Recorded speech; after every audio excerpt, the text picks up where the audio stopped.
Welcome to IMO. In my opinion, with J&M. Kind of want to say guys' night right now. I don't know why.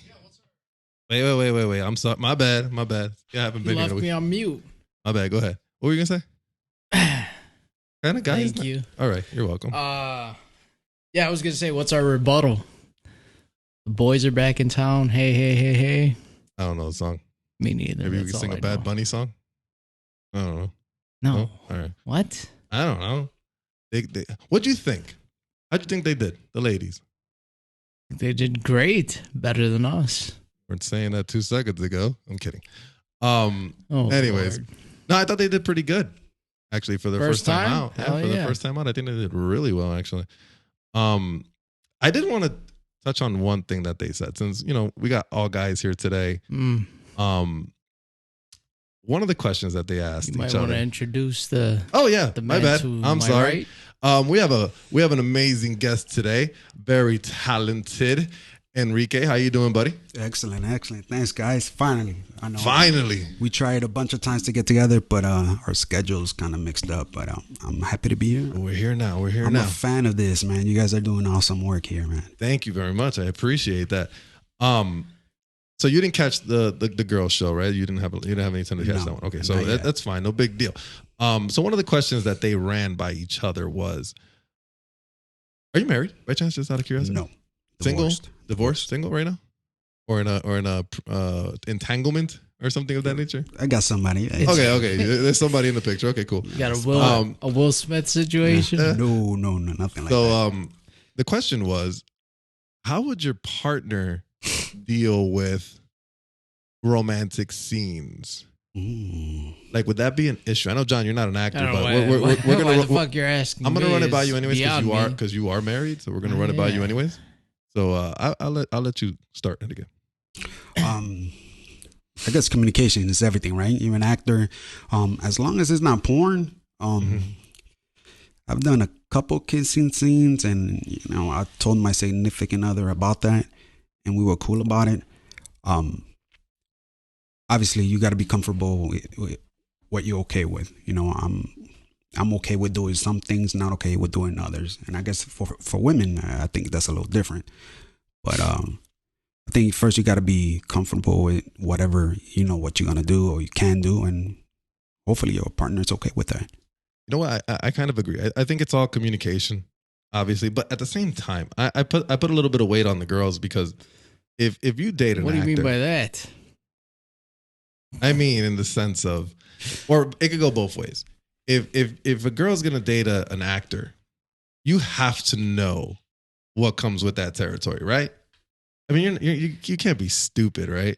The same thing goes if the girl's an actress, right? You can't be an idiot and say, well, I mean, she's never gonna be in a fucking they know romantic what goes scene with that territory, exactly. And they know, like, a lot of actors have hooked up with the other actors. Correct. That's what I'm saying. And is that part of that territory? My thing is just like, okay, you can't be surprised or fucking shocked or like react completely out of pocket because your boyfriend or husband or whatever is in a romantic scene, because you should have known that going into it. You know what I'm saying?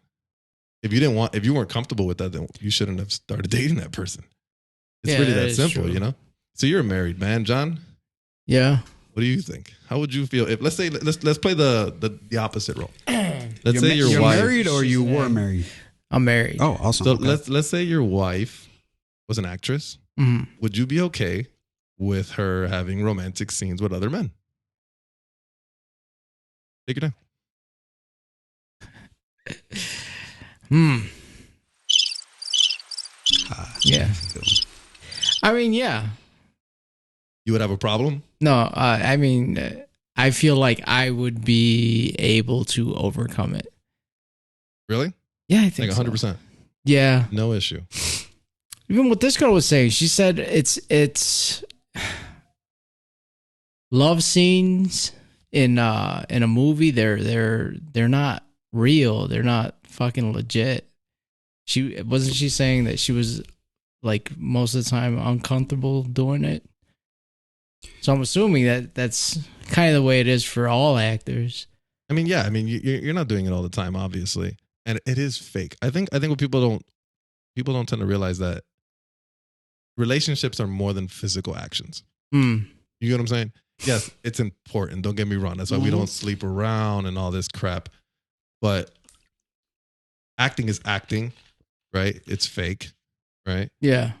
And there is a fake emotion in the scene, but it's not a genuine emotion. No, not if at that all. makes sense. And if you that gotta makes any explain sense. it to them that, you know, you're not there by yourself. You have Camera 30 people. other people just watching you. So it's uncomfortable no matter what. Right, correct. And there's nothing, like she said, I think there's nothing romantic about it. There's no emotion tied to it and all that. No, if old boys say, "Hey, let's go back to my trailer and Different story. practice that," There you go. There you That's go. a whole Yeah. different story. Whole different story. But enough about that. I just wanted to touch at least on one of the things that the girls were talking about to give our side of the equation on that part. How Enrique, about you? What? You've been in a 25-year relationship. Oh. Oh. Again, I think it's communication. You know, I really do. I really think it's all, you know, how you explain things and you know, being transparent about what you're doing. You know what I'm saying? Hey, babe, I'm gonna kiss this girl. I mean, hey, I mean, Be okay but with then you say, hey, I'm gonna kiss this girl, but I'm gonna get paid $75,000 for that kiss. Mm. You cool with that? But I'm going to kiss her 35 times because it's going to take 35 takes. Still comes with $75,000. There you go. Remember that Gucci bag you wanted? Yeah. $1,000 kiss. Every kiss is $1,000. Yeah. Anyways, so you're an actor. I am. You're also a stunt man as well. I am. Let's talk about stunts because I find that to be so fucking interesting. Okay. So like, what made you want to do stunts? Were like, did you like wrestle people when you were a kid and stuff like that? Like hit them with chairs and all that type of shit. And then you just, I was an active, you know, kid. You know, I come, you know, I grew up with our boys. I have our brothers, and I've been pretty active. And you know, I'm 43 now, so I started acting around seven years ago, and I didn't know anything. You're 43? 43. You look great for Thank 43. you. Appreciate that. I have 3 daughters, so I have to stay. Wow. I have to stay, you know, healthy. Went from all boys to all girls. All girls, man. Jesus. And we went from 5 kids to 3 kids. Remember Lewis? Oh, he has Lewis. 5 kids? Savage. My goodness. Savage. Basketball team. Savage. Anyways. No wonder he had to move to the country. He needed land. space. He needed a farm. I'm sorry, continue. No, it's all good. No, I just love film, and you know, when I started acting, I didn't have no friends that were actors or filmmakers or whatever, and you know, I started like a lot of people doing extra work here, and I just shut up and did my thing and just watch people, and you know, I was like, all right, well, I want to be that guy that talks, so okay, so I got to be like a actor, so I started to pursue that. Then being on set, I was like, well, these guys are totally different, you know, they're getting hit, you know, they're being stunt doubles. Who are these guys? So I started making friends. It's just, you know, communication and talking to them, letting them know that, you know, my background, I was a cop for 12 years. I am a Marine. I did MMA for 18 years, so I could fight. And they need people like that. You know, I won't jump off a building. I can't do that. I won't do that shit. I won't get hit by a car. I'm not gonna do that. No Jackie Chan crazy but shit. fighting stuff all day, I could do that. Doesn't that make you just appreciate Jackie Chan more than ever? Dude, that dude's out of his mind. That dude's amazing. Like, have you ever seen like I want to say it's like Rush Hour, like the first one, or maybe the second one. You're talking about his older movies. Hold on, wait, too, time out. I'm just saying, have you seen like in the end credits when they show like all his takes and he kind of messes up or whatever? How many times he got hurt? Oh my goodness, that dude is. You got to watch Drunken Master. Ooh, I love that one. That dude, he is in a league of his own. Okay, so you started getting in, you know, talking to people about it. What was your first like stunt double gig? I think it was actually hitting one of my guys with a car. You hit somebody with a car? Yeah. Or like hit him, or like you ran him over? Running him over, he was gonna flip over. I was a cop for 12 years, so they knew I could drive. It was on PD. You know, I was driving a car, one of the cop cars, and I know how to drive that thing in my sleep. And just hitting one of my other stunt friends. That was my first stunt. Hitting one of my friends. Yeah, that's great. That's extreme. Yeah, that's scary. Wow. Scary. Okay, so PD. So, and you're also an actor. I am, yes. And what made you want to act? Like, what did you do to start acting? Like, did you go to classes? Did you take classes? Just jump in? What'd you do? I did, and I know you went to Black Box, so I did that. So I started doing extra work, and then about 6 months into it, I was like, let me take this shit seriously. Let me do that. I started Googling schools, and I went to Black Box. I did that for about 6 months, something like that. Okay. Cool. Yeah, I liked it. It is what it is. They're really, they do that Meisner technique. Yeah, a lot of Meisner, I like a lot of action. I like touching. I like being in the moment. So it kind of worked out, but I got the gist of what they were teaching. My thing with Black Box was like Black Box was very like stage oriented, in my opinion. Absolutely. It was very stage and like stage scares the living shit out of me. Fucks me up. I have to do it. I know I have to do it. You know what? If I can stay away from it, I'm gonna stay as far away as I can. But don't get me wrong, if they want to pay me to do it, I might give it a shot. Yeah. But that like totally like terrifies me. Like there's something about being live and, having basically no net. Yeah, you have a net because you've practiced and you've rehearsed and you've done all this, but like there is no net. There's no net. You know what I'm saying? Once you mess up, if you mess up, it's a wrap. Man, and it's like maybe the crowd won't notice, but like, can you imagine when you walk behind the curtain and here comes everyone else who was in the scene with you? Fucked up, dude. What's wrong with you? You fucking crazy? I've spoken to some theater actors and they're like, we don't know how you do it. You go on set, there's 60 people just waiting on you not to fuck up. Big budget movies, big budget. Isn't that the same thing they're doing? Right? That's what I'm saying. They got an audience on top of it. I feel like their job is harder because they have we have takes. And so if we fuck up, here comes, okay, do it this way, do it again. Okay, roll it.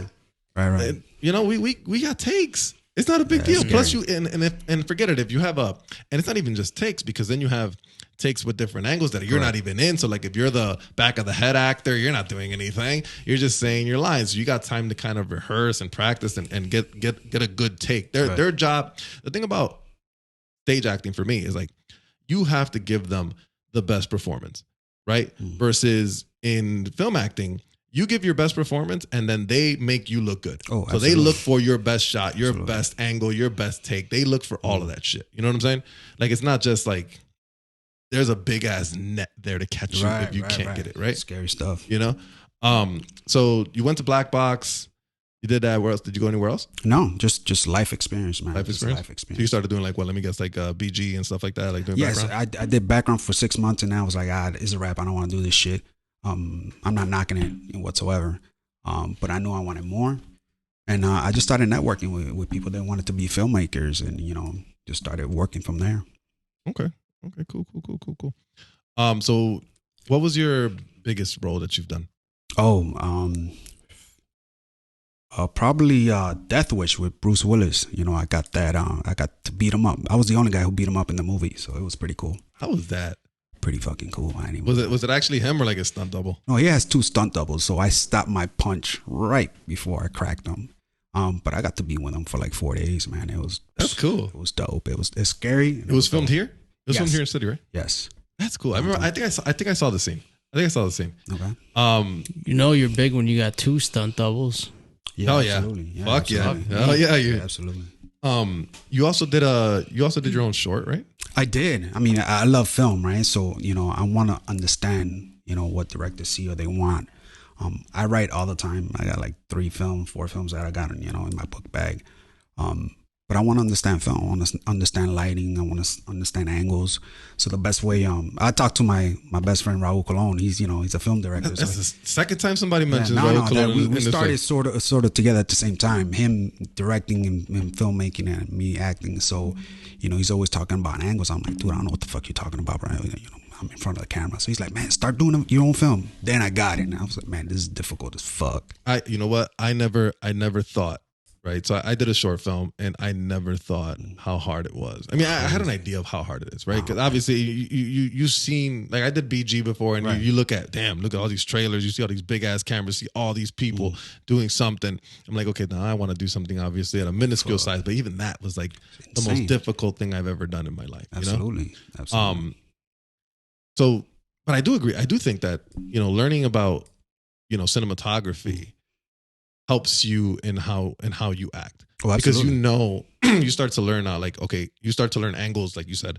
You start to learn where the camera is, where to look at the camera, because you're on the opposite side, so you know what you have to do to make it look a certain way. Absolutely. So I think it's an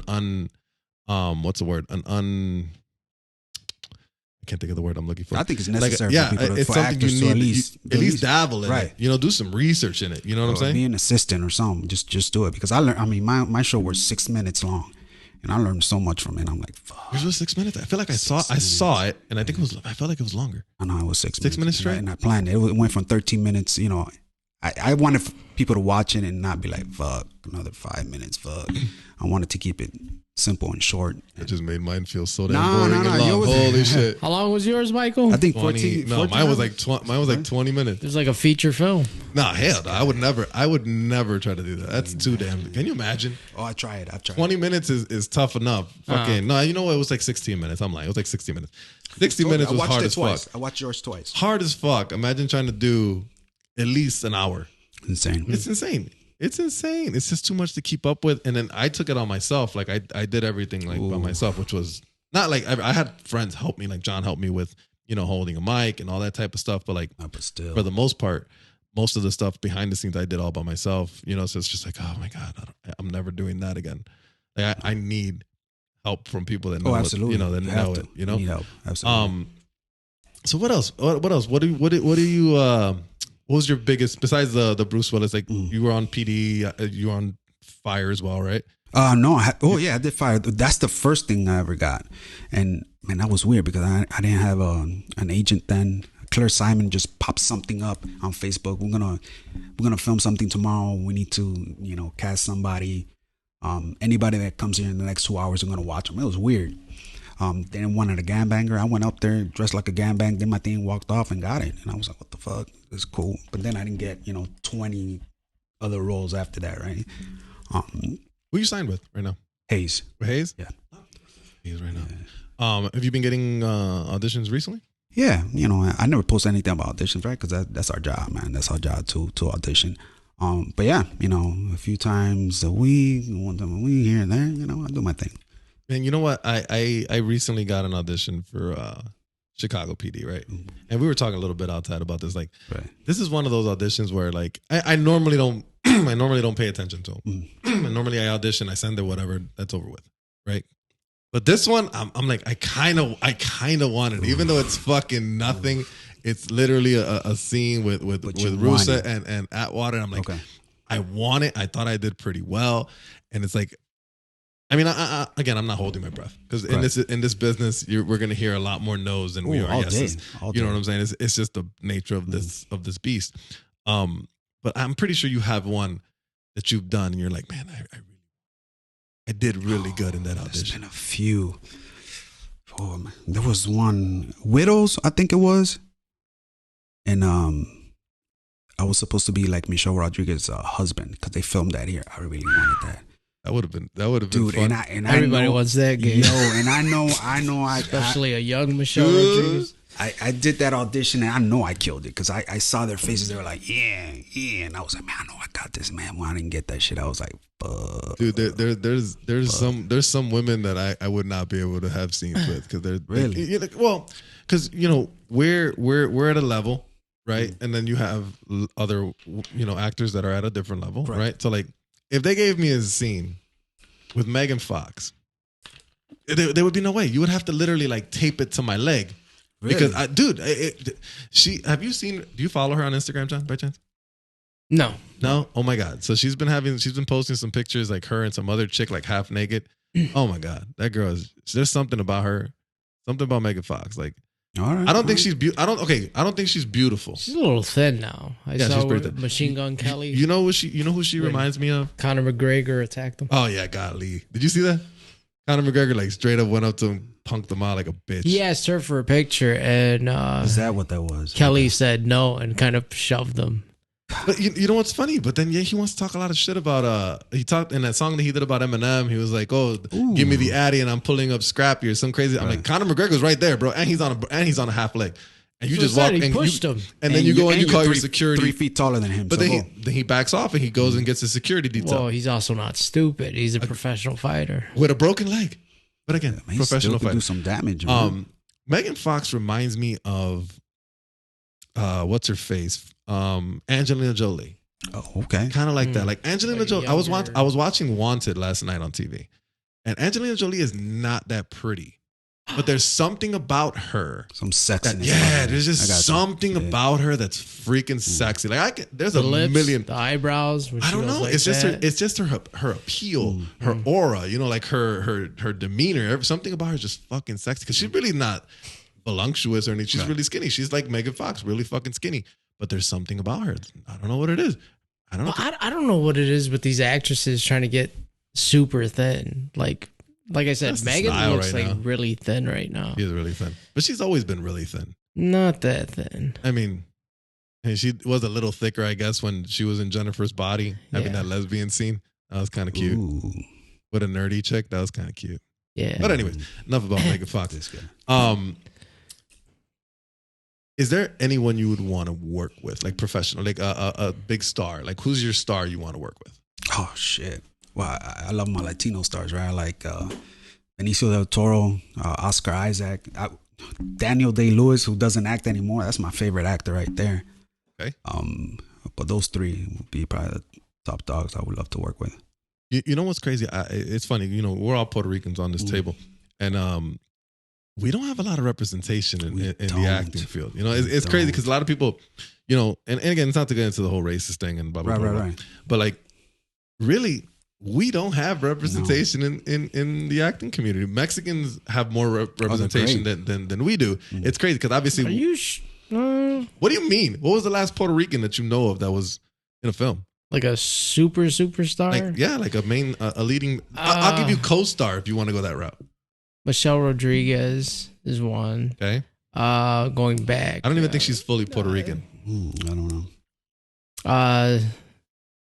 Zoe, the fucking Saldana, ain't she? She's mixed. She's like Dominican I think or she's something. half Puerto Rican, half Dominican. I think the last one was Raul Julia, but that's back in the day type thing. Jennifer Lopez. She doesn't. Some people forget she's an actor. Yeah, but I don't think she counts.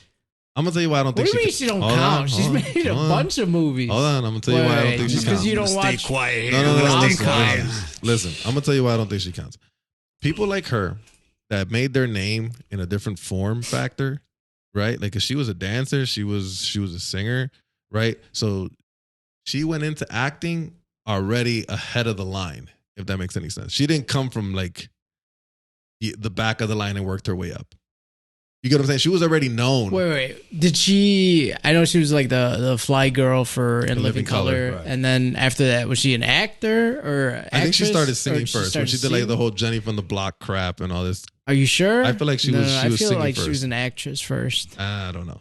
I really want to say. Sure. Didn't she do Selena before she started singing and all that stuff? I don't know. I feel like, well, either way, she was a public figure before she became an actress.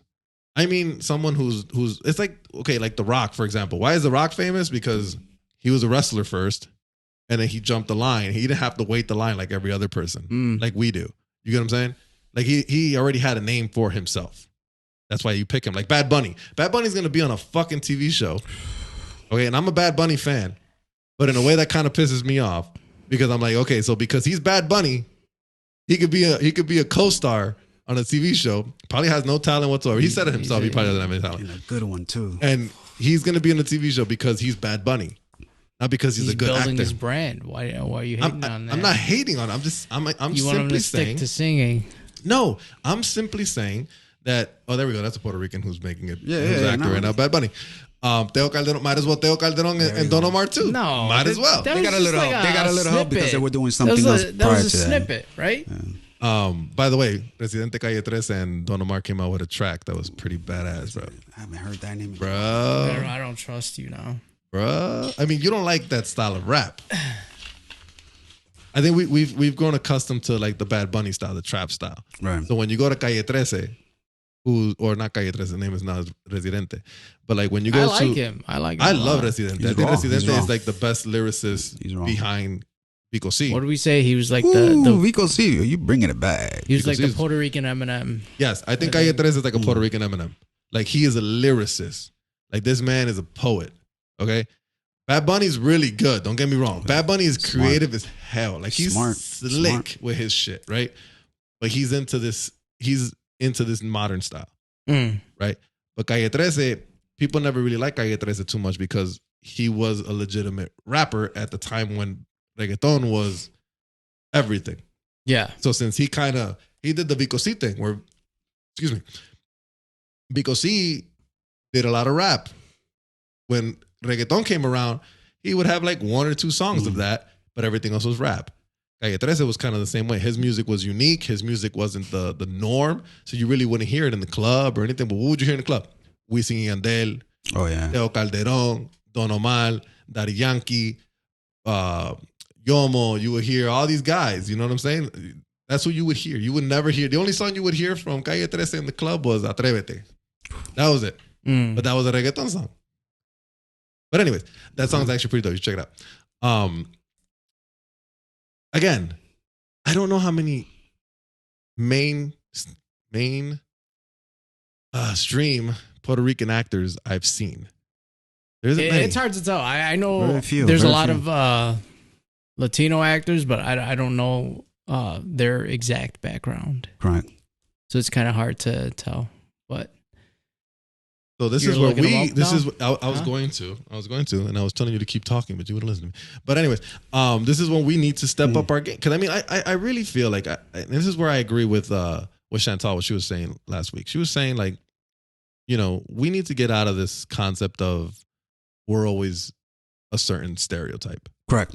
Okay. You know, like we're always, and don't get me wrong, look, we got tattoos, we're Hispanics, we got facial hair, we automatically fit the profile of a gangbanger. Correct. You fit the profile of somebody with good credit and goes to Bank of America. You know who I am? You know when Scarface was laundering money? I'm the banker that was taking the money and putting it into fake businesses and shit. That's what I am. Yeah, you probably would be. I mean, and it's such a thing because I want to get away from that, right? Like me personally, I don't know how you feel about it, but like me personally, like that's why my short film was about, you know, heartbreak and all that, because I know I can fall back to a gangbanger thing and all that. That's always there. We can have that in our back pocket for the rest of our lives. No, absolutely. But being, you know, a lead in a sad story showing a you're gonna say something stupid. Go ahead, John. I already go ahead. You know, showing a side that you know we do have talent for other things. No, absolutely. I agree. Know, I mean, I don't know. What do you think about that? I know what I look like, right? And I like playing a villain. I like playing a bad guy, but versus a good guy anytime, any day.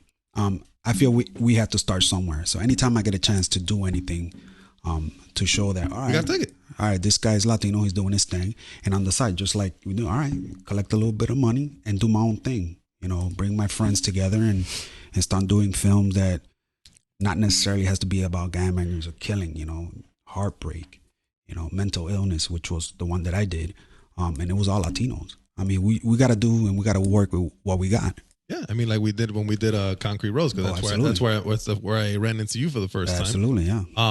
Did you have any other scenes besides that one that we did at the airport? Yeah. You had a pretty big part, right? Yes. And the way I hit up John, you know, I've been following him, right, through social media, and I've seen what he was doing, and I loved it. And I hit him up and I said, look, listen, I love what you're doing. I'm here in Chicago, and I want to be part of it. I don't care. You want me to hold the camera, pass out water? You could ask him for a text. You know what's funny? I've done that too. And it's crazy because I really genuinely feel like that. Like I want to just do something. Correct. Or at least even if it's holding a fucking mic. Correct. You know what I'm saying? I wanted to learn and I wanted to be there. And I hit him up and he hit me back up. He's like, yeah, cool. Are you an actor? I was like, yeah, I'm a union actor. Here's a couple things that I've done. And he hit me back up. He's like, fuck. You do shit for real. I was like, yeah, I do shit for real, but I'll hold the walk, dude. I love what you're doing, man, and I love your vibe. Let's connect. And we talked, and he gave me a bigger role, and we've been working ever since. Yeah, that was a similar experience with me. Like one of my buddies, I had seen it floating around on Facebook, and one of my buddies like wrote to me. He's like, hey, you should go try it. One of my guys is going to be over there. You know what? All right.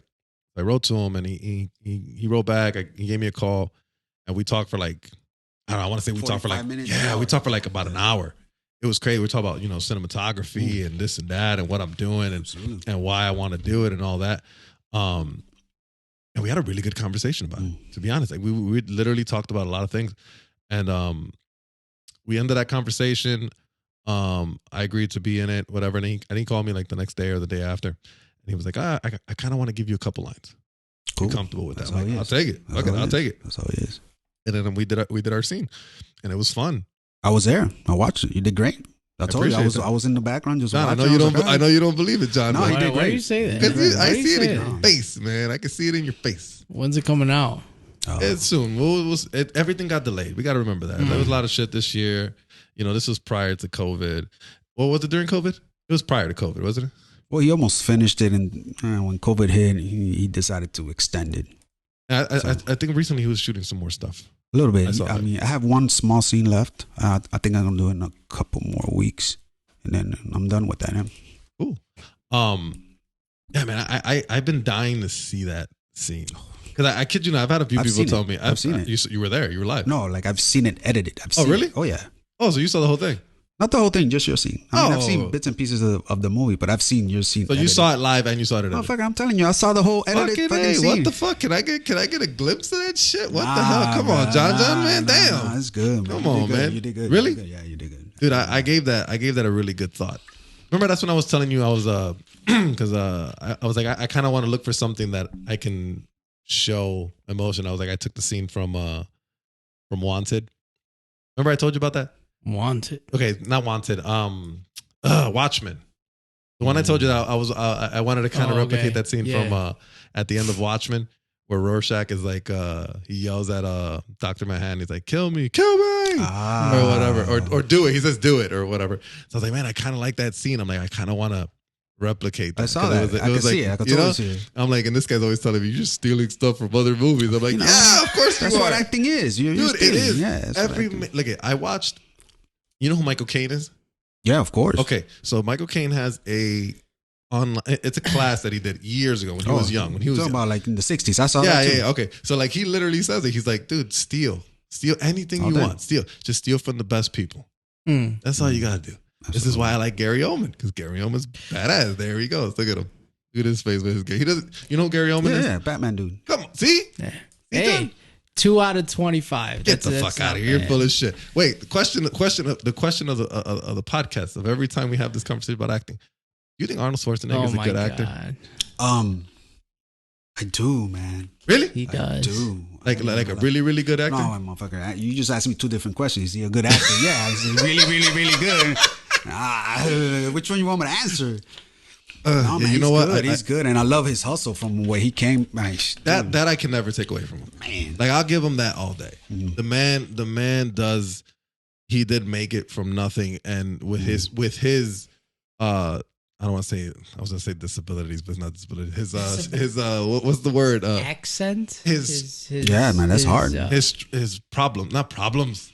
His herpes? No, stuff that's not gonna hold him back. Like stuff that would hold a normal person back, like accents, like size, being as big as he is, whatever.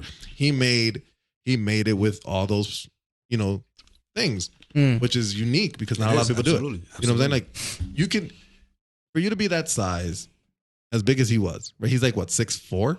He's pretty tall. He's not that tall. How tall is he? He's like 6'1", right? Yeah, 6'1". How much? What was like his heaviest or his at his peak, quote unquote?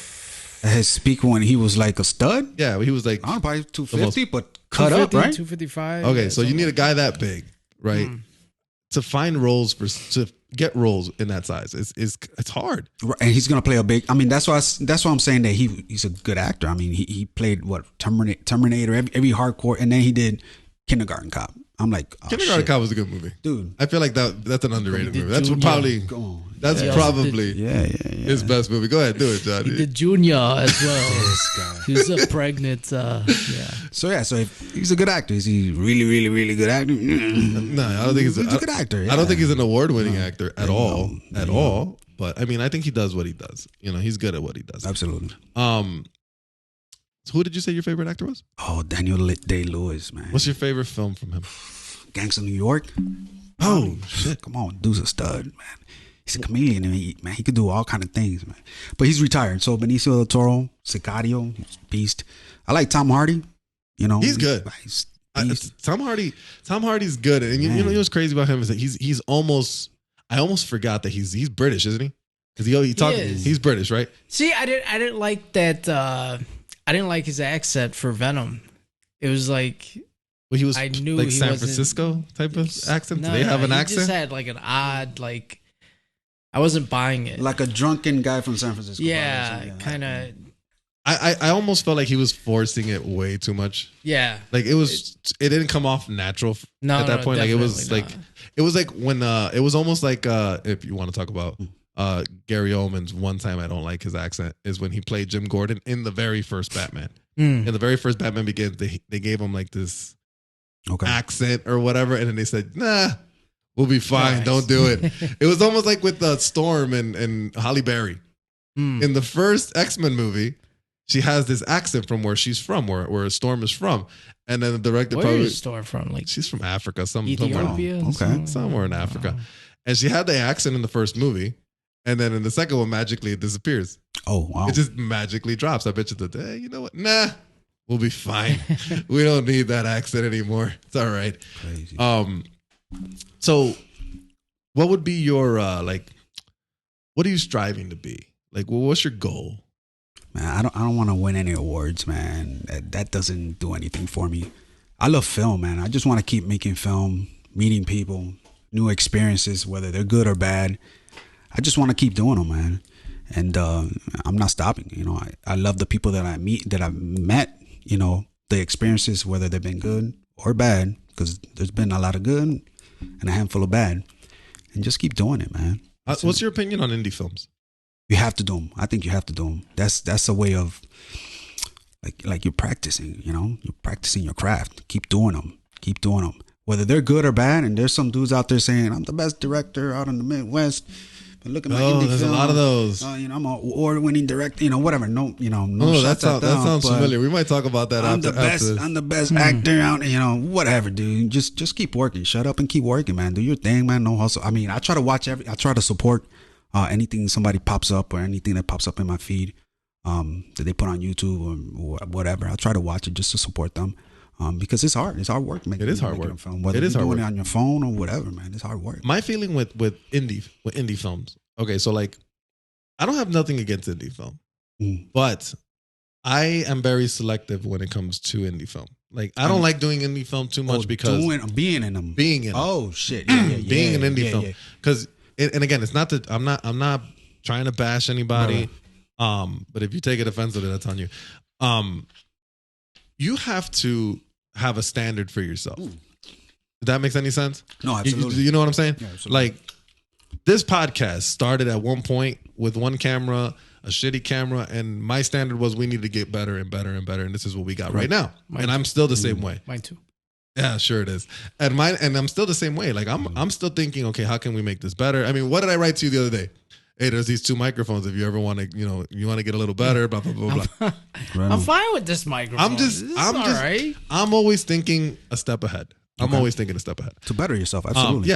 Where was I getting with this? Oh, so when you do student films, which I know are part of it, right? As you start doing that indie films. You have to be kind of selective. Absolutely. Because you're probably not getting paid, or if you are getting paid, you're probably getting paid pennies on the dollar. And your real payment is film. Absolutely. Is a reel, right? That's your payment, right?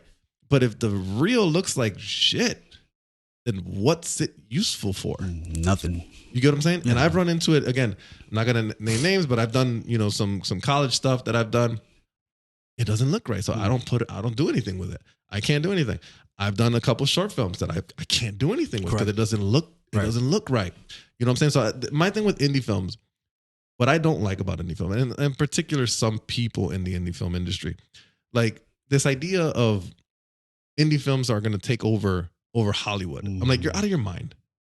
Like, relax. Okay, the quality we're talking. This is like the comparison between, if we want to take a professional sport like basketball, there is a G League and there is the NBA. Absolutely. Are there good players in the G League? Absolutely. More like the WNBA versus the NBA. Yeah, I was trying to give them a little more credit, but whatever. But basically, my point is, are there good players in the G League? Absolutely. Absolutely, they're good players. But they're not in the NBA because they're not at that level. You get what I'm saying? There's levels to this shit. Absolutely. And Hollywood, everything that comes out of Hollywood is at a level. Indies are not at that level. I don't know if they ever will be. No. But, I mean, I don't know that we've watched a couple indie films that, you know, from stuff that we've seen, and I critique. I like to critique because I'm one of those dudes that like I look at the overall and look at, okay, this sounded like this, because I'm picky like that. I'm weird like that. Like I'm an audio guy. I'm a visual guy. Like it blows me when I see people make simple mistakes. Mind you, I shouldn't be the one to talk because I'm still new at this too. But like I've done the research. And you can ask John. John's my best fucking friend in the world. I've spent time Googling, fucking reading, fucking watching videos on how to do this and do that and do this. And to me, it's like, okay, this is the easy thing. And you're not doing it. Why? This would make your video look so much better. This would make your sound so much better. Well, probably. Blah, blah, blah. How about if they did? Let's take your film, which I really liked.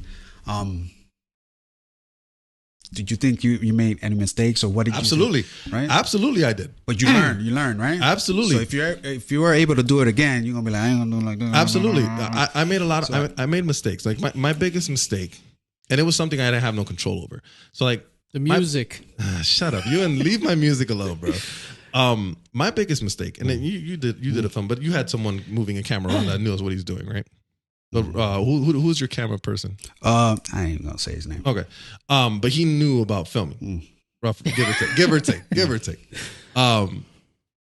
Racking focus is one of the hardest things. I don't even know what the fuck that means. Okay, racking focus is basically so like changing focus on different things while the camera's still recording. All right. So like if let's say I'm shooting both of you guys and I want to focus on him for a second, changing it and blah blah blah. So manually changing focus is a tough thing when you have to do it by hand. Oh shit, yeah. Right? Yeah. So they actually sell some cameras, they have brackets that actually do it for you. You could do it off a screen, blah, blah, blah, program it to do it. There's a lot of stuff to do it with, right? I don't have that money. No, right? Fuck, so using autofocus is a pain in the ass because autofocus focuses on whatever the fuck the camera wants to focus on. Right. So there's scenes in my short film in the beginning that we used autofocus. And you can see when the camera's it's wandering to focus on something. Those things piss me off. Audio problems, obviously I ran into that. Fuck. I ran into that. You know, mic placement, all that stuff. I ran into all that stuff. But my film, the one thing I can say about my film that I'm very proud about my film is, in my opinion, shameless plug, it looks and feels like a film. Okay. Like it has the cinematic feel, quote unquote. You know what I'm saying? Like it doesn't look like someone recorded it with a cell phone. Well, if that makes any sense. Talking about this. Oh, but I mean, no. But I mean, not that the camera's bad. I'm saying that it doesn't look like you intentionally recorded it with a cell phone. I got you. You get what I'm saying? Yeah. Like if you give James Cameron that phone, it's gonna make it look like it was recorded with a pocket, you know, with a freaking Canon or whatever the fuck. Yeah. You know what I'm saying? But not intentionally look like it was recorded with a cell phone. You get what I'm saying? Mm-hmm. That was my biggest goal, is that I wanted it to look like a film. Feel like a film. No, you accomplished that. That was my goal, you know. And if anything else, that's what I wanted to accomplish. If it was good or bad, that's up for debate.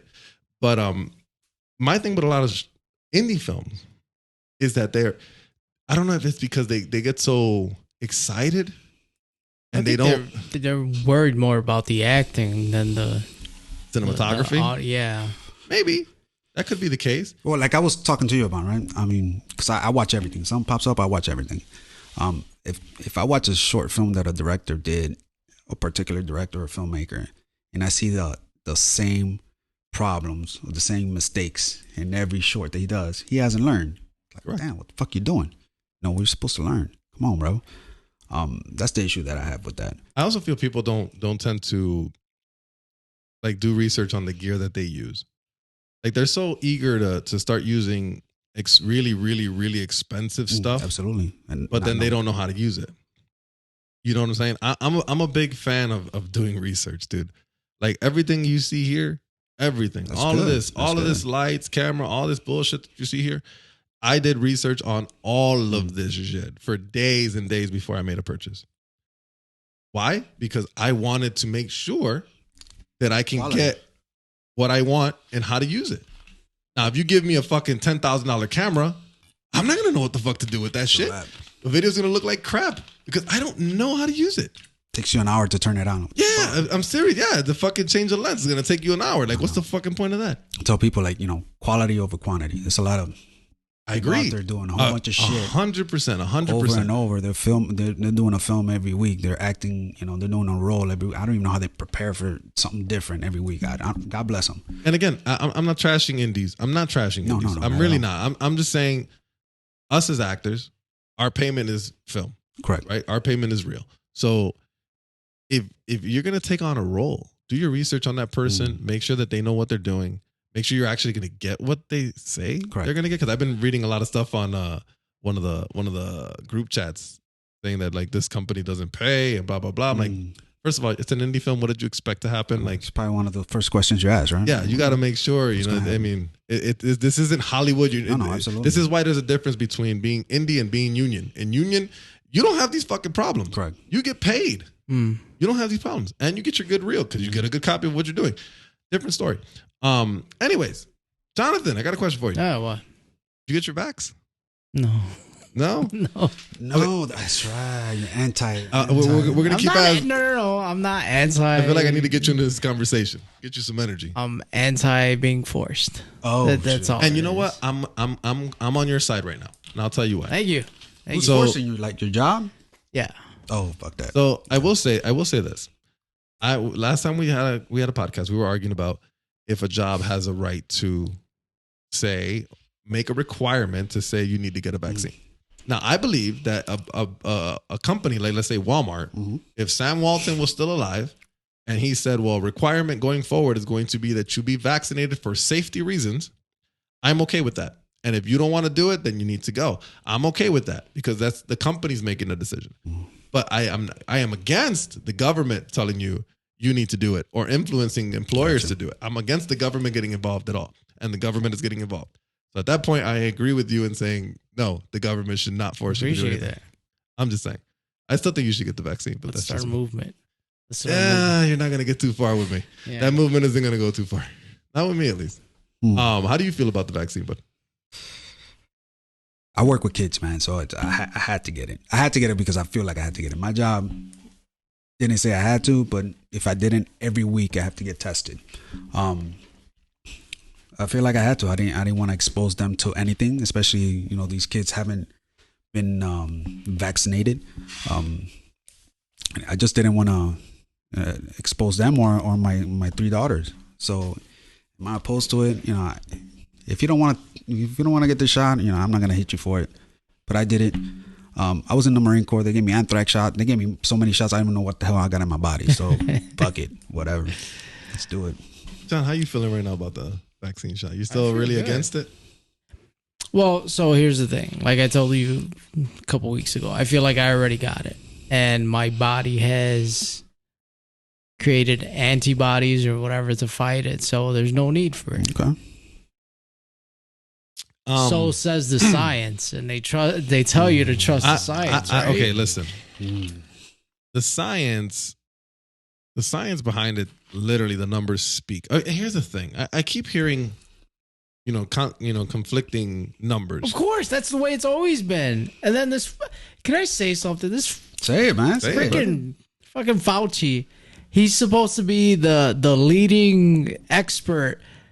And they ask him a question, and everything's like, well, I don't know. Well, maybe. Are you a fucking expert or are you not? I've never heard an expert say, I think so, or maybe, or we still got to do research. He doesn't know anything. So why are we listening to somebody who doesn't know anything? Well said. Well said. Very well said. I agree with you. I don't think Fauci is the brightest or the sharpest knife in the drawer. But you got to understand something. We really don't know. That is the appropriate answer. You got to remember that no one really knows how to cure this. This is something that we've never dealt with. This is something that's relatively new. First time I mean, in our lifetime, have we seen anything like this? Absolutely not. No. So we have no idea how to react to it. We have no idea what to do with it. I mean, to a lesser extent, yeah. Like, didn't we have SARS and pig flu, bird flu? Yeah, it didn't spread like this. That's why I said to a lesser extent. To a lesser extent, yes. I mean, but even then, we still really didn't cure it. It kind of just fizzled away. Well, hopefully that's what happens here. That's probably not going to happen with this. This is probably going to be one of those things where like, it's literally going to be with us for like the rest of our life. It's like, going to be, yeah, it's going to be like a flu shot every year. Every year. Absolutely. Because I mean, the FDA just approved a booster for, a certain age or group or whatever, but eventually it's going to be everybody. Oh shit. And I mean, I'm not against vaccines. I'm not against any vaccine. My thing is I'm sick of the concept of this side versus that side. I'm sick of it. Isn't it odd that politics got into science? Like, there's two sides to it, right? Of course.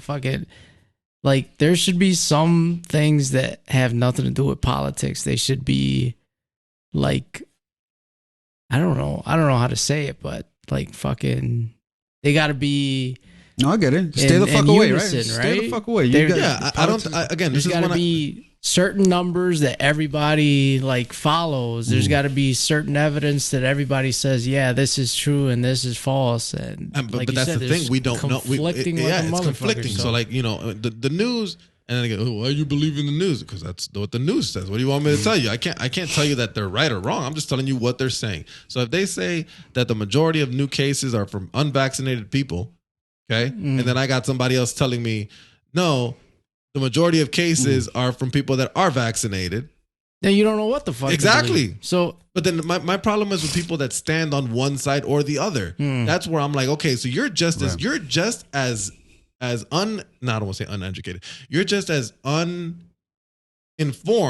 as the other person on the opposite side. Yeah. Because you're claiming that your side is correct when you have no idea if it's correct. If you hear both sides, you still don't know what to believe. Right. What are you going to take? Half from here, half from there, and hopefully this is why you just do what you feel is right for you. Absolutely. And that's it. Absolutely. You know what I'm saying? But now mind you, again, this applies to companies as a whole as well. Because companies have to be able to do what they feel is right for them as well. They have the right to do that. So again, if Sam Walton was to rise from the grave and say Walmart employees after today need to be vaccinated because of safety reasons, they need to do that, or they need to go look for a different employer. Ooh. And I know it sucks to hear, but that is within their rights. I don't agree with the government forcing, and I don't like the concept of them saying, oh, if you have over 100 employees, you need to mandate vaccines. I think that's wrong. That's why even say 100? Might as well just say every employer in the country. Absolutely. Like, that to me is wrong. Like, the government should not be even putting 2 cents in this. It should be left to the employers. Yeah. If they want to do it or not. Have you had you've been vaccinated since when? Like, for a while already? Yeah, since about a year already. Any issues, anything that you know of? What do you mean, did I lose my hair or anything? Like, any issues with it? I did. So did I. No, I got the first shot. I was fine. The second shot knocked me on my ass. Whatever. I didn't suffer that much from any of them, to be honest. I mean, my arm hurt. Right. It felt like somebody punched me. Like, if you were to punch me in the arm really hard, that's about all I felt for both of them. Really, appreciate that. You're a pretty strong guy. What can I say? You're a pretty big guy. Yeah, I don't know. Like, I'm the type where I don't take the flu shot every year. I get a massive headache. I won't even take ibuprofen. Ooh. I mean, I don't like taking pills. I don't like. You're against medication? I'm not against it. I just don't take it. It's me. It's my preference. I'd rather live with the pain. Okay. No problem with that. I'm savage. You know what I did see that was interesting? You know who Nostradamus is? Yes. So I was watching this video about it, and supposedly this was foretold by Nostradamus. As crazy as it sounds. And then, I mean, there's obviously 2 sides of that equation, and people debunking it and saying, no, he didn't mean this, he didn't mean that. It's amazing to me. So I discovered, because I have some family here right now staying with us, and we were talking about, like, they always ask me, because I'm not religious anymore, right? So they always ask me, well, why'd you get out of religion and blah, blah, blah. It's funny because I've been watching Modern Marvels on YouTube, right? And as a kid, I used to watch that show religiously. Pardon the expression, but like literally religiously. Like, I was watching modern Marvels every day. And to me, that was the most interesting thing, because it was like, okay, one episode was like aluminum and how it impacts the world and blah, blah, blah. And they'll go back in history, and then they'll do the same thing with like space or whatever. I was so curious about that shit. And there was so much information there that I gobbled it up. And I'm like, you know what? This makes sense. So then I was watching the Nostradamus one. And I was like, wow, like he got a lot of stuff right. Like he got the Hitler thing kind of right. I mean, you can take it however you want or whatever. It was like Hitler and some other leader. It could have been not Castro. Who's the other? Stalin. Like he got Stalin right and that type of shit. And it's like, okay, so do people believe it? Like he got some stuff right. So did the Simpsons. Oh yeah, that like, too. You're right, baby. You're gonna believe? It's crazy. It's crazy. This world is fucking nuts right now. You live in the city, right? I do. How's your how you dealing with the whole Chirac thing going on right now? How do you feel about that? What do you mean? This city's going kind of crazy right now. Where do you live? We're in the city. I'm 9 minutes from here. You're 9 minutes from here? So you're on the safer side, I guess. There's a big difference. 9 minutes south or 9 minutes it depends. north. Sure. Yeah, you're right. But what specifically, right? I was a cop for like 12 years. So what specifically? You were a city cop? No, I wasn't. I was a burb. Burb. Pretty bad burb. Okay, so let's guess. Baywood. Then you got a very... But go ahead. Schindler Park. Hilson. Let's say since you were a cop, you have some experience with this. You were on the street. And you had some stuff that was done. What do you think the problem is as a former police officer? What do you think the issue is with police and citizens? Like, what do you think is the issue? Why do we have so much parenting, bro? Parenting, no. Parenting. Go a little deeper with that. Let me explain that to me. Man. Look, I grew up in Logan Square, right? When the GDs were growing up, and these guys wanted us to, become a gangbanger or whatever. My dad beat the shit out of us. You want to be a banger? Go ahead. And I think that's that's a big problem, man.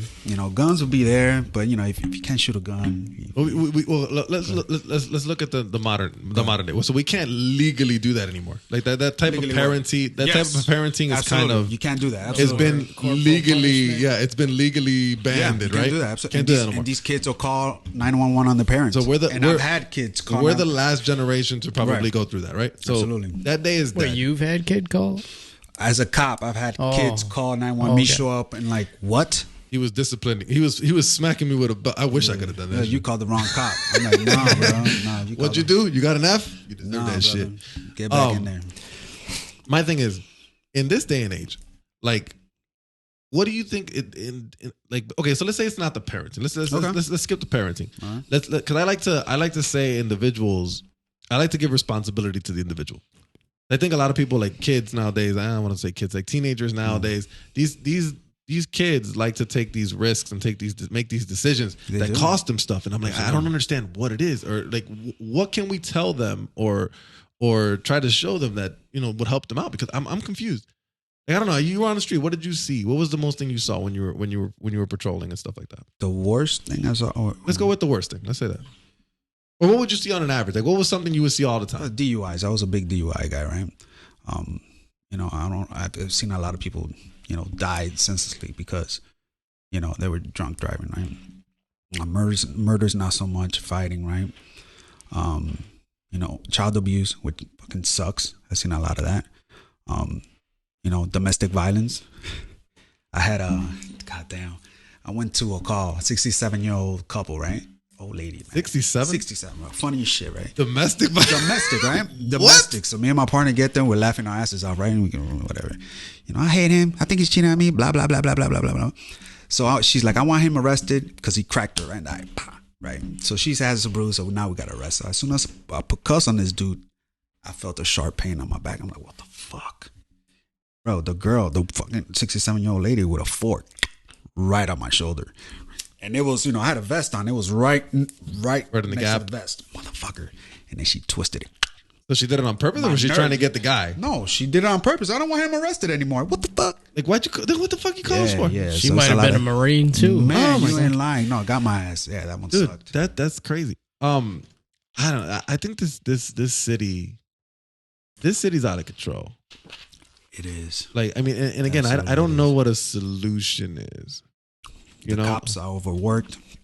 I don't know what to say, man. It's a tough one. I mean, I've been watching some of the new stuff that's been going on. I mean, it has settled down a little bit. Absolutely. In the sense of like, when it comes to cops abusing of their power and all this stuff. I mean, it's at least it's not so much in the public eye right now. Right.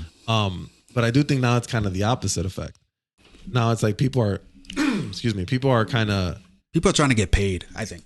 Oh, yeah. My opinion. People, I think they want to get paid. You know what? They're I agree always with on their phone, be like, I want to egg this cop on, and hopefully this I is get my punched in Emmy. the face. This is my fucking Emmy. Right. I don't know, man. It's crazy. You know, I try not to listen too much to the fucking news, but it's always there. It's always there. One thing I was gonna say that was pretty interesting that I saw. Are you a wrestling fan by chance at all? No, not at all. Do you know who Ric Flair is? Of right? course. Okay, you know who Ric Flair is, right, John? So there's this show I watch. It's called Dark Side of the Ring, right? And they basically tell the horror stories that they've had. One of them was of a plane ride that they had coming over from London back to the States, and in the plane, it's a chartered flight, bunch of wrestlers, right? They're drunk out of their mind, Popping pills, dude. So Brock Lesnar is like fighting with people, almost blowing out the emergency door type of shit. Ric Flair, literally, quote unquote, this is what they said in the show. I don't want to get in trouble for that. This is what they said in the show. He had this prank that he would do. He would go and get butt ass naked and just put on his robe for some fucking reason. I don't know. And a jet full of guys. Yeah, he would walk down the aisle, open his robe, and just start screaming, woo! And then he would start twisting his hips, supposedly like spinning his dick around like a fucking helicopter, right? Helicopter, yeah. Yeah, the whole helicopter. You know about the helicopter? Helicopter. Anyways, so apparently the story goes that he cornered this stewardess. That's what they're called, right? Stewardess? The ladies Flight that attendant? Flight attendant. A flight attendant. He cornered a flight attendant and started spinning his dick around, blah, blah, blah. And which is obviously completely inappropriate. And what's fucked up is that Ric Flair got away with it. And he's getting in trouble now for it.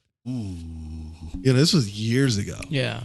But it's just to prove a point that, like, dude, like, you get away with shit sometimes when you have money. Oh yeah. You think? Yeah. Like, it's insane. Like, how in the world? I mean, I know she took a settlement that they gave her, which either way, there still should have been repercussions because other people got fired from WWF because of that event. But Ric Flair, for some reason, he was making them a lot of money at that time. Yeah, it's just it's crazy. It's crazy to think. And then Ric Flair put up this video today about his YouTube channel is going to start up, and he's still doing the whole style and the profile. I'm like, bro, you're about to go to jail. Like, stop. Yeah. You'll be right next door to R. Kelly, bro. What's wrong with you? No, if she took a settlement, there's no jail time, I think. Who knows? I mean, can't be. It depends on what the details. Canceled. Gonna get canceled. Get canceled. It's like everybody else.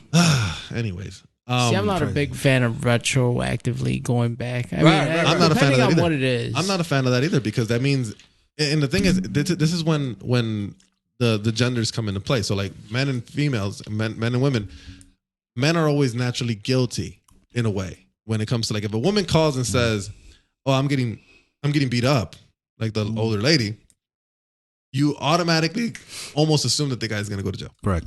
Automatically, basically. Yeah. Depending, like, I got pulled over with Bina not too long ago, and I'm like, fuck, I'm going to jail. One, I'm Hispanic. Two, she's a white girl. I'm like, fuck, I'm going to fucking jail. Nothing happened, but still, whatever.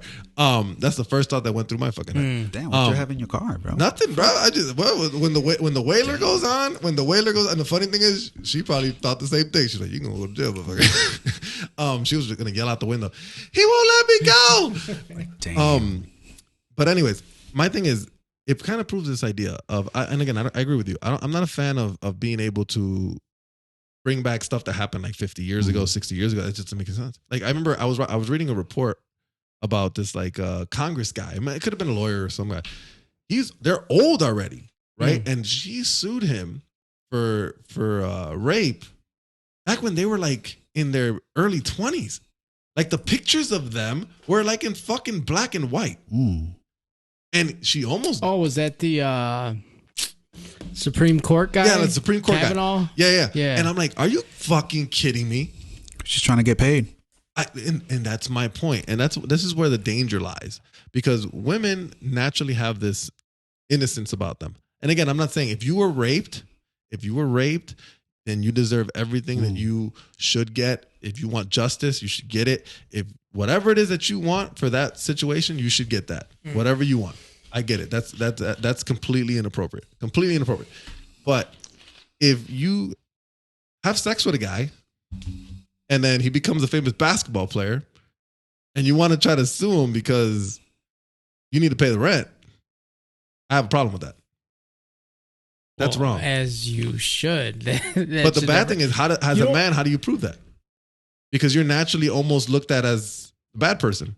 Oh yeah, and it's always going to be on your record if you, even though if you're. Didn't that happen to Kobe Bryant? Basically, it happened to Kobe Bryant, Derrick Rose, Patrick Kane. It happens to a bunch of people. I mean, it's fucked up. It never happens to women, and it's so hard to believe though. Like, no, there's some of them you can kind of believe it. R. Kelly, we can kind of believe it. Oh yeah, I believe that. I mean, there's a video of him pissing on somebody. I mean, that was you, bro. What? We saw you at the tape. It was you. Right. Like you can't. It was you. I was gonna say, you saw my tape. What? I didn't see your tape. No, like, there's women that fucking, they're like groupies. They fucking They go after that type of guy. Guys. So I don't believe. I have trouble believing that they would have to rape a girl to if they've got women basically throwing themselves. Not to say it doesn't happen, but it's kind of hard sometimes to believe. Maybe. I don't doubt that it has happened, especially when you talk about this class of person. Right. There's a lot of alcohol, there's a lot of partying, there's a lot of drugs. They're gonna make a lot of stupid choices. Yeah. I don't doubt that it happens. My thing with it is, and again, it's gonna sound kind of hard for me to say this, but I'm gonna say it. There has to be a time frame for this reporting. You can't wait. You can't. No, there's not. I think there is. I think it depends on state. You can come out and say it. I think it depends on state. But you can't get like a financial whatever from it. And he's not going to go to jail. I don't know. If you wait like 25 years, he's not going to go to jail. I'm in the agreement of it should be something like that. It should be a time thing. Because, you can't. And again, I'm not saying if you were raped, I get it and I feel for you. Right? I feel bad for you. But if the thing is, it's hard to tell between someone who was honestly raped and someone who has an interest in your wallet, because you can't distinguish the difference. Yeah, if she's telling the same story, you get what I'm saying. And then how waiting, the more you wait, obviously, the harder it is to prove. Like 25 years later, how are you going to find evidence and stuff like that? Right, and then what ends up happening, especially with famous people, what ends up happening, because they're not stupid. What ends up happening is that you end up getting paid because the person's going to pay you to shut up. Right. Yeah, you're outside of court, damaging their character. Exactly. You got a black mark. How much did Kobe Bryant lose? Kobe Bryant lost a shit ton of money. He set that white girl's life for the rest of her life. Set her up. Oh yeah. Plus, he had to spend how much money on that pink diamond for his wife? That's a lot of money. Yes, sir. You get to a certain level, you got to be careful. You got to try to use your head. The good one. The good one. The good one. Because there's bad people out there, man. Absolutely. Again, I love women. I think women are amazing. And again, if you are a victim, you need to speak up and you need to make sure you need to take care of that. As hard as it may be. No problem. The next day, next you got to be a little bit. You got to be a little more understanding understanding than that. That's a tough thing. No, I get it. But what I'm trying to say is the faster the better. Absolutely. That way you got your evidence preserved and this and that. Absolutely. Maybe we can get the girls to talk about this next time they're on, because I feel like they're gonna have a really strong opinion on it. Probably.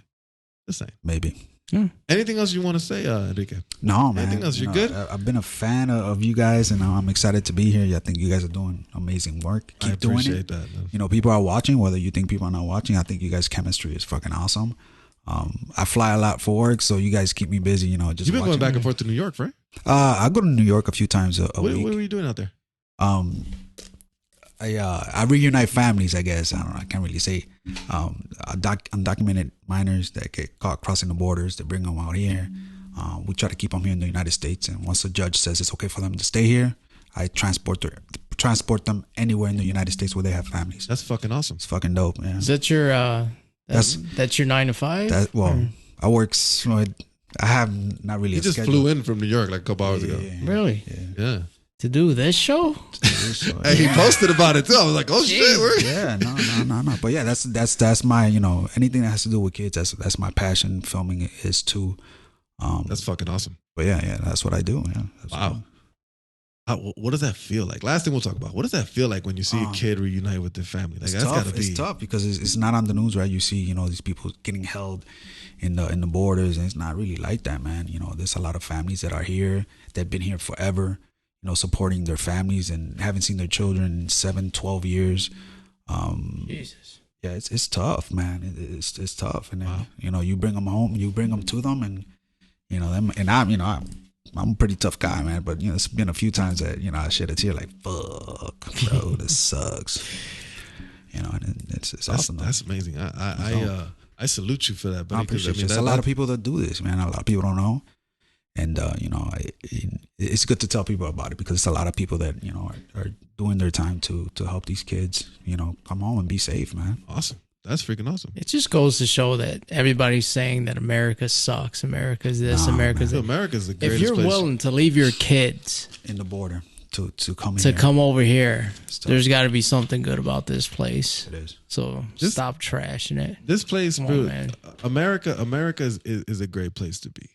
I mean, and I mean that honestly. We have more opportunity here than anywhere in the world. Absolutely. I mean, let's be realistic. I mean, look at what's going on in fucking. In Afghanistan, is that Afghanistan, huh? Absolutely. Right now, what happened with the airport and all that shit. Everybody lost their freedoms. You really want to talk about losing freedoms? We're complaining about the little petty problems we have here. There's places in the country, like right now, women can't do this. You can't do this. We can't do this. We would get shot if we did this right now. There's places where women have no rights whatsoever, but we're complaining because whatever, because of baby shit. Right. Like let's be real. Even places like fucking that seem all right, like China, Russia, you get fucked up over there. Absolutely. I mean, I'm not saying that this place is perfect because no place is perfect. No, not at all. But do you really want to go to a place where like you have absolutely no right whatsoever, and you're complaining about? You want to bitch about? Let's just say a cop telling you can't stand here. You got to stand across the street. You're gonna bitch about that, but you're gonna literally look across the ocean and see places where like you can't be outside. Period. Absolutely. And you want to bitch about it because the cop told you to move.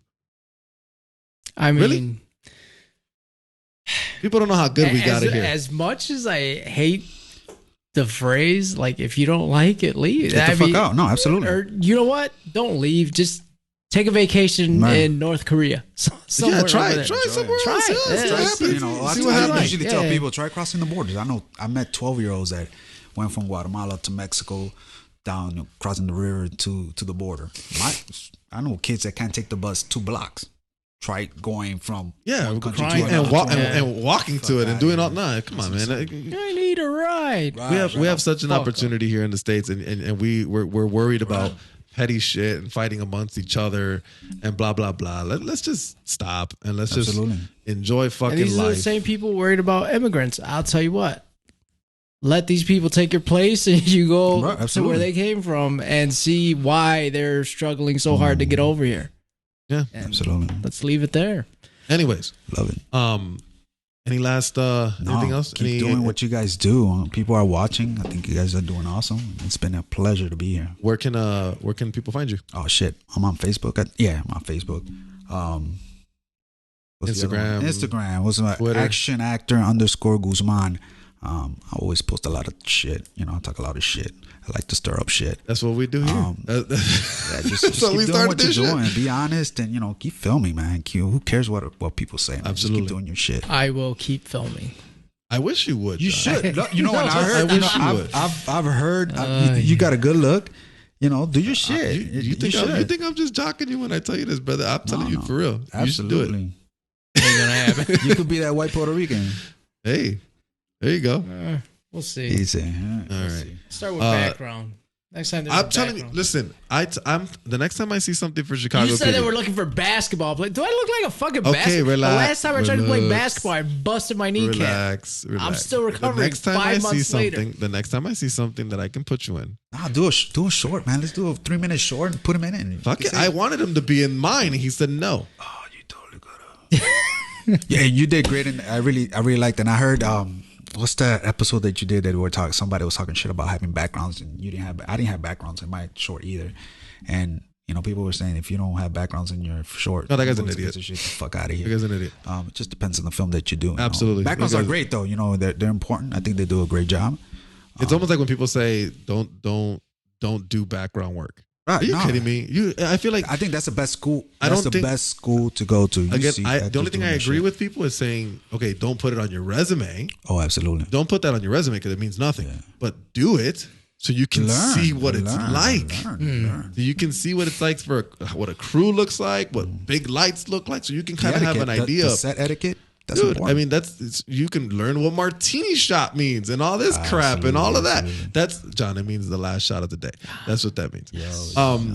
That's all you. I mean, if do it, do what you want to do. Have fun, educate yourself, get experience any which way you can. Yeah, absolutely. Okay, just be very picky with what you're doing. In my opinion, Yeah. just be picky. I mean, That's all I'm there's gonna some guys, there's some people, going up in the film industry that they're gonna be awesome directors. So don't say no to everything. Talk to them. John, guys like John, guys absolutely. like Raul Colon. Those guys, man, they make amazing films. We need to get Raul Colon here. Bring I him. feel He's we in need to get Florida. him. He's in Florida, but he comes here I'm gonna do another short in a couple of weeks. In about another month and a half. I'll let him know. Let him know. I would love to have a cinematographer. Yeah, bring him on. Someone who's bring him really on. good with a camera to come absolutely. on the show. But thank you for this. I appreciate you coming down here. Thank you. Appreciate you guys. And with that, I'd like to thank everyone who tuned in. Like, comment, and subscribe. And remember, everything we said is in our opinion. And if you don't agree with it, I got 3 words for you. Thanks for listening.